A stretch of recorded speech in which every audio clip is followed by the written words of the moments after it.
रायगडच्या पालकमंत्री पदावरून रायगडमधल्या स्थानिक नेत्यांमध्ये टोकाचा संघर्ष सुरू आहे। तर दुसरीकडे राष्ट्रवादी आणि शिवसेनेच्या वरिष्ठ नेत्यांनी मात्र एकमेकांवर स्तुतीसुमनं उधळलीत। राष्ट्रवादी काँग्रेसचे प्रदेश अध्यक्ष सुनील तटकरे आणि एकनाथ शिंदे व्यासपीठावर एकमेकांचे गोडवे गाताना पाहायला मिळाले। एकनाथ शिंदेंचे दिल्ली दरबारी मोठं वजन असल्याचं सुनील तटकरे म्हणाले, तर शिंदेंनी भाषणात 4 वेळा सुनील तटकरेंच्या नावाचा उल्लेख केला। निमित्त होतं एकनाथ शिंदे यांच्या मातोश्री गंगूबाई शिंदे यांच्या नावानं माणगाव इथं सुरू झालेल्या शाळेच्या नवीन इमारतीच्या उद्घाटनाचं। उत्तम वडील सुद्धा आहे, उत्तम समाजकारणी आहे, उत्तम राजकारणी आहे आणि उत्तम प्रशासक आहे।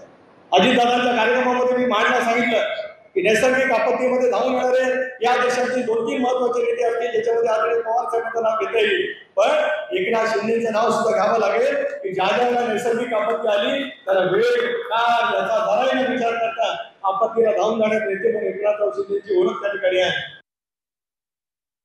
पण तटकरे साहेब 12वी सोडल्यानंतर मी आमदार झालो तेव्हा BA केलं, ग्रॅज्युएशन केलं आणि MA फर्स्ट इयर विद्यापीठामधून ते केलं आणि MA फायनल करायच्या वेळेस आपलं 2022 ला एक मोठी परीक्षा दिली गुवाहाटीची आणि त्यामुळे